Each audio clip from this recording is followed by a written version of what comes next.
علم حاصل کرنا ہے اور لاکھوں میں کمانا ہے، آپ نے وہ کام نہیں کرنا کہ جسے لوگ نوکر کہتے ہیں۔ نوکر نہیں بننا، تو کیا بننا ہے؟ آقا بننا ہے۔ آقا وہ ہوتا ہے جو لوگوں کو دیتا ہے کچھ، نوکر وہ ہوتا ہے جو لوگوں سے کچھ مانگتا ہے، نوکری مانگتا ہے، پیسے مانگتا ہے، اور بعض اوقات بھکاری بن جاتا ہے۔ تو آپ نے پڑھ لکھ کے، اس دور میں تو دیکھو کام ہی آسان ہے، بہت آسان۔ 5 تک تو تعلیم آپ کو ملے گی مفت میں یہاں، اس کے بعد آپ کو کمپیوٹر سیکھ لیں، اور اگر ہو سکے تو ان کی مائیں ہمت کریں تو یہ 8-10 جماعت پڑھوا دیں ان کو کسی طرح بھی دکھ سکھ پا کے۔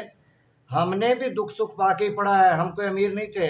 ہم اسکول میں جب جاتے تھے، آپ کو تو یہ قالین ملے ہوئے بچھانے کے لیے، ہم روسا کو بھی پتہ ہے، بوری، اور بلکہ میڈم کو بھی بوری گھر سے لے کے جاتے تھے جس پہ بیٹھ کے پڑھتے تھے۔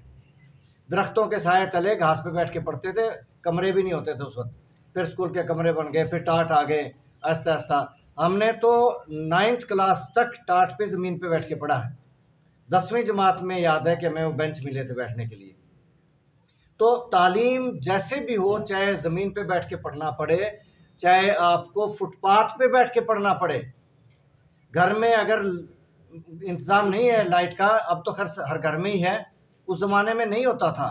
بعض وہ بچے بھی مثالیں ہیں جو اسٹریٹ لائٹ کے نیچے بیٹھ کے پڑھتے تھے، گھروں میں بجلی نہیں ہوتی تھی ان کے، جہاں بجلی تھی، اور جہاں نہیں تھی، ہم نے دیہاتوں میں، ہمیں یاد ہے کہ وہ دیے جو آپ نے شاید دیکھے بھی نہیں ہوں گے، دیے جلا کے ہم پڑھتے تھے۔ پھر لالٹین آگے، لالٹین سے پڑھتے تھے۔ ہمیں یاد ہے جرمنی کی لالٹین آئی تھی، بڑی فینسی سی ہوتی تھی، اور سارا دن کام کر کے، کھیتی باڑی کے کام اپنے والدین سے ہیلپ کرتے کرتے تھک کے یہ حالت ہوتی تھی کہ جب پڑھنے بیٹھتے تھے تو بس چند لائنیں ہی پڑھ پاتے تھے اور تھکے ہارے سو جاتے تھے، نیند آ جاتی تھی۔ تو ایسے حالات میں ہم نے پڑھا ہے، لیکن جس طرح بھی ہو، جیسے بھی ہو، دکھ سکھ پا کے پڑھ جاؤ بس۔ اگر پڑھ گئے تو کچھ بن جاؤ گے، اوروں کو بھی پڑھانے کے قابل ہو جاؤ گے۔ اگر نہ پڑھ سکے تو ساری زندگی ذلت اور خاری ہے، دنیا میں بھی اور آخرت میں بھی۔ اس لیے پڑھنا ہے، سب نے پڑھنا ہے، میکسیمم پڑھنا ہے، ساری عمر پڑھنا ہے، پڑھائی چھوڑنی نہیں کبھی بھی، پڑھتے جاؤ۔ علم سے بڑی کوئی دولت نہیں ہے، اور زیادہ دولت چاہتے ہو تو حضرت علی رضی اللہ تعالیٰ عنہ فرما رہے ہیں کہ اگر زیادہ دولت چاہتے ہو تو زیادہ علم حاصل کرو۔ More you learn more you earn, جتنا سیکھو گے اتنا کماؤ گے، تو اس لیے تعلیم کبھی نہیں چھوڑنی۔ اب ہم سنتے ہیں اشعار علامہ اقبال کے۔ اچھا، جب بھی میں کہوں پاکستان کا مطلب کیا، تو کیا کہو گے؟ آپ لوگ صاحب باقی سینٹرز میں بھی جائیں، میڈم بھی جائیں، جہاں بھی جائیں، کہیں بھی آپ نے جب کہنا ہے پاکستان کا مطلب کیا، ایسی بلند آواز کہیں نہیں ملے گا، ایسی گونج جو آسمانوں تک جائے، وہ جو چمک، ان کے ماں باپ کو مبارک ہو، جو جوش، جو جذبہ اور جو بلند نعرے ان بچوں کے ہم نے دیکھے ہیں، ہم نے کسی سینٹر میں اپنے نہیں دیکھے۔ ان کو کہنا بھی نہیں پڑتا پاکستان کا مطلب کیا،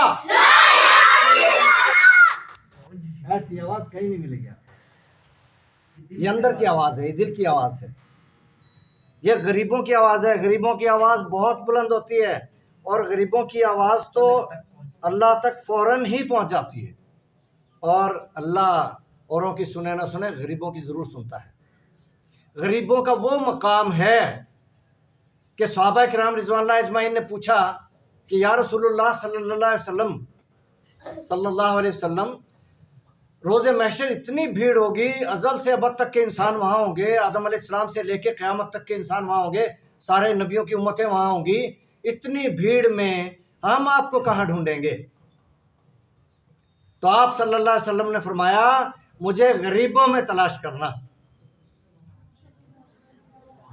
ایسا مقام ہے۔ غریبی کو کبھی لعنت نہ سمجھنا، غریبی بہت بڑی نعمت ہے۔ اللہ کو غریبوں سے پیار ہے، اللہ کے محبوب کو غریبوں سے پیار ہے، اور کیا چاہیے؟